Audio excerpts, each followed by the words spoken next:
आदाब, मैं हूं मुमताज आलम रिजवी और इस वक्त मैं आपकी खिदमत में लाइव हाजिर हुआ हूं। बात करूंगा इजराइल और फिलिस्तीन और इसके साथ साथ जो हालात हैं गिरद पेश के मिडिल ईस्ट पे खास तौर से नजर रहेगी, क्योंकि अब भी आप देखें तो हालात जो है वो खराब है। लेकिन मैं सलूट करूंगा, सलाम करूंगा गाजा के नौजवानों को, गाजा के स्टूडेंट्स को, गाजा के जो टीचर्स हैं उनको, क्योंकि इन धमाकों के बीच, भुखमरी के बीच स्कूल खुल रहे हैं और बच्चों की पढ़ाई हो रही।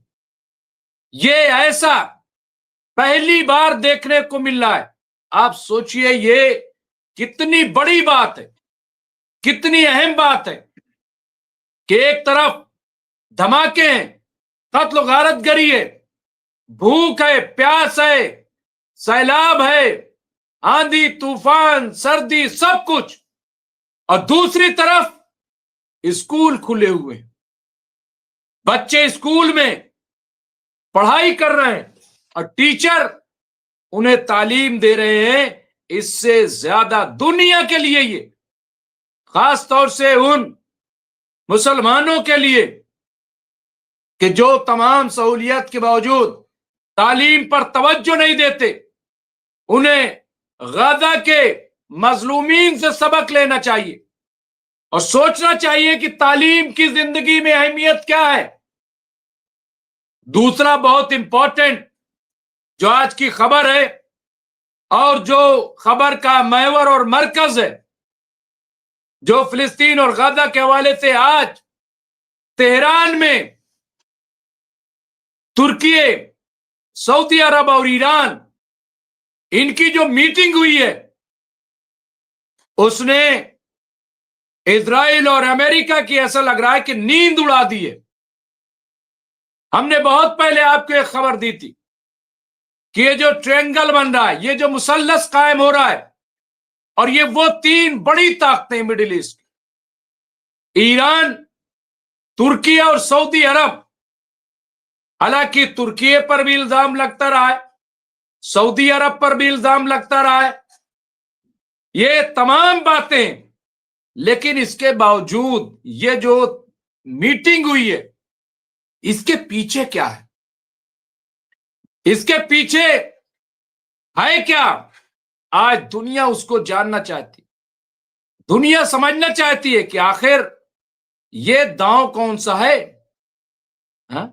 ये मीटिंगें क्या मानी रखती हैं कि जहां पे तुर्की एक साथ हो, ईरान, सऊदी। पहले मैं जो हिंदुस्तान के अखबारात हैं वो क्या लिख रहे हैं, ईरान, सऊदी और तुर्की, तेहरान में तीन मुस्लिम ताकतवर देशों की बैठक क्यों हो रही है, ये सवाल उठ रहा है।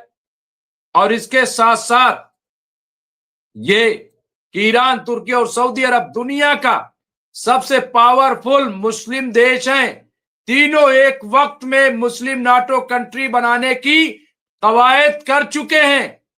मुस्लिम नाटो कंट्री। अब तेहरान में एक बार फिर तीनों देश के लीडरान ने मीटिंग की है। सवाल उठ रहा है कि आखिर ये मीटिंग क्या है। हर तरफ हालांकि बहुत कम तवज्जो इस पे है, लेकिन जो साहिबे नजर लोग हैं वो इसे देख रहे हैं, इसे परख रहे हैं। यहां पे तो क्या अब ये माना जाए कि मुस्लिम नाटो बनेगा? यहां पे मैयर न्यूज के मुताबिक तुर्की के विदेश मंत्री हकीम फिदान ने पीर को ईरान के सदर मसूद पेजेश्कियान और ईरान के वजीर खारजा अब्बास अरागची से मुलाकात की। दोनों ने मुलाकात के बाद कई डील पर भी साइन किए। इस मुलाकात के कुछ ही देर बाद अब्बास अरागची ने सऊदी के विदेश सेक्रेटरी से तेहरान में मुलाकात की। और मैं आपको बता दूं कि आज मैं देख रहा था जो ईरान की एजेंसियां हैं वो आप समझ लीजिए कि इससे भरी हुई है। यहां पे पेजेश्कियान क्या कह, तवक्को है कि इस्लामी ममालिक मसाइल को एक दूसरे के लिए मजीद पेचीदा बनाने से गुरेज करेंगे, सदर मुमलिकत डॉक्टर पेजेश्कियान। और हेडिंग क्या चल रही, तुर्क वजीर खारजा और ईरान की आला कौमी सलामती काउंसिल के सेक्रेटरी के दरमियान मुलाकात, अहम सिक्योरिटी मसाइल पर तबादला ख्याल। और हेडिंग देखिए, हमारे साथ हमारे मौलाना आजाद उर्दू यूनिवर्सिटी के चांसलर रहे फिरोज बख्श साहब जुड़ गए, मैं उनका और तारुफ कराऊंगा, लेकिन एक एक करके प्रोफेसर नदीम जुड़ेंगे। राशिद रिजवी साहब की तबीयत नासाज है, लेकिन फिर भी हम उम्मीद करते हैं कि वो कुछ रिलैक्स महसूस करते हुए थोड़ी देर के लिए जुड़ेंगे। सऊदी अरब के नायब वजीर खारजा का दौरा ईरान, ईरानी वजीर खारजा के साथ अहम तरीन दो तरफा और इलाकाई मसाइल पर किया गया तबादला ख्याल। ईरान और तुर्की के वज़राए खारजा की मुश्तरका प्रेस कॉन्फ्रेंस, फिलिस्तीन और गाजा के मसले पर मुश्तरका ताउन की जरूरत पर जोर। मैं इन सब को तफसील बयान करूंगा, लेकिन मुझे लग रहा है कि बहुत ही इंपॉर्टेंट, बहुत ही अहम, इसे नजरअंदाज नहीं करना चाहिए। जयदीप साहब लिखा, मुमताज भाई सही खबर और अच्छी खबर तीनों के सहयोग की, ये तीनों आपस में जो गठजोड़ कर रहे हैं, तो क्या मुस्लिम नाटो जो है वो बन रहा है? क्या इस तरह का कोई मंसूबा है? और अगर ये मंसूबा है तो ये कम से कम इजराइल और अमेरिका की तो नींद उड़ा चुका है। और इनका मिलना, आप सोचिए जरा से कि इतनी मुखालफत, इतनी तमाम तर बातों के बावजूद, इजराइल की ताकत हो या अमेरिका की या इनका दबाव हो, प्रेशर हो, इन तीनों का मिलना, डील सऊदी की अमेरिका से हुई, तुर्की की अमेरिका से हुई, इसमें दो राय नहीं है। लेकिन ईरान के साथ आना, ये कौन सा खेल है, इस पे हम बात करेंगे। मैं अगर थोड़ा से बात करूं, थोड़ी सी बात, कि जो हमारे साथ जुड़ गए हैं फिरोज बख्श साहब, मैं उन्हें स्क्रीन पर ले लेता हूं, ताकि मैं स्क्रीन पर ले रहा हूं। हमारे फिरोज बख्श साहब हैं, सीनियर पॉलिटिकल एनालिस्ट हैं फिरोज बख्श साहब, मौलाना आजाद उर्दू यूनिवर्सिटी हैदराबाद के चांसलर रहे हैं, कॉलम निगार हैं, जर्नलिस्ट हैं और इंतहाई संजीदा गुफ्तगू करते हैं मिडिल ईस्ट पे बड़ी गहरी नजर। जब मैं कह रहा हूं बड़ी गहरी नजर है, तो ये आप समझिए, क्योंकि आप कई महीनों से लगातार आप उन्हें सुन रहे हैं, उन्हें देख रहे हैं, और उनके नजरियात को भी आप समझ गए कि किस तरह से वो बात करते हैं। और मैं समझता हूं एक बैलेंस, काठमांडू से जुड़ गए हमारे सुबर्णा जी, जयदीप साहब, आसिफ खान, मोहम्मद रईस, निसार साहब जुड़ गए हैं, इसके अलावा अब्दुल सलाम साहब जुड़ गए हैं, बहुत सारे, मैनुद्दीन साहब जुड़ गए हैं, हसन रिजवी जुड़ गए हैं।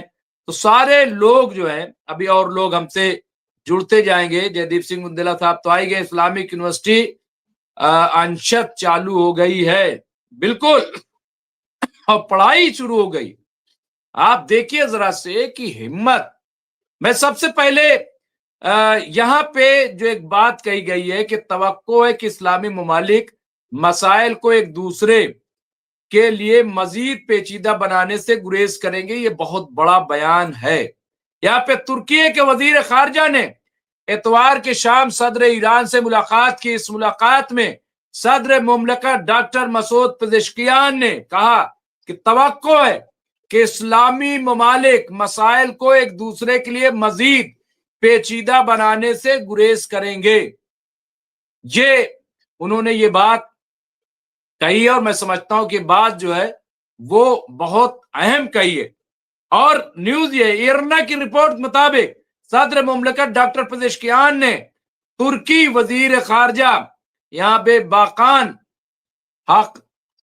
हाकान फैदान के साथ मुलाकात में आलम इस्लाम की मौजूदा सूरत हाल की हसासियत का जिक्र करते हुए कहा कि ऐसे वक्त में कि जब मुस्लिम अक़वाम के मुश्तरका दुश्मन दबाव बढ़ाने की कोशिश कर रहे हैं, तवक्को है कि इस्लामी ममालिक एक दूसरे के लिए हालात को आसान बनाएंगे और मसाइल को मजीद पेचीदा बनाने से गुरेज करेंगे।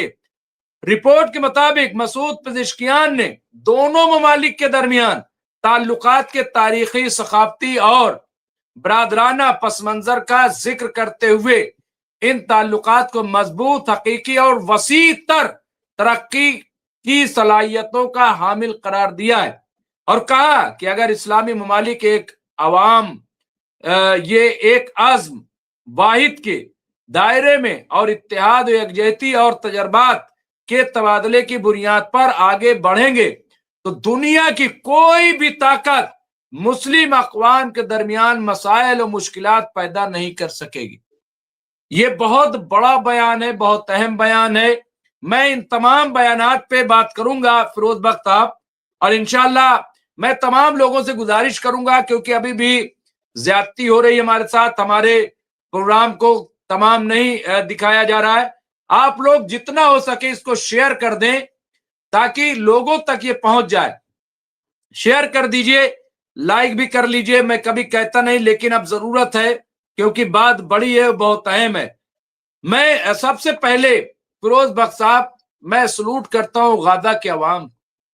वहां ठंड है, छत नहीं है, भुखमरी है, गोला बारूद बम है, इसके बावजूद फिरोज बख्त साहब वहां स्कूल खुल गए, कॉलेज, यूनिवर्सिटी। जिन हालात में, जैसे भी आप क्या कहेंगे, कैसे इस चीज को देखते हैं, ये कितना इंपॉर्टेंट, कितना अहम, और दुनिया को क्या इससे सबक नहीं लेना चाहिए? दुनिया को क्या इससे सीखना नहीं चाहिए कि बदतरीन हालात में भी जो इल्म का सिलसिला है वो रुकना नहीं चाहिए, वो जारी रहना चाहिए? क्या ये पैगाम नहीं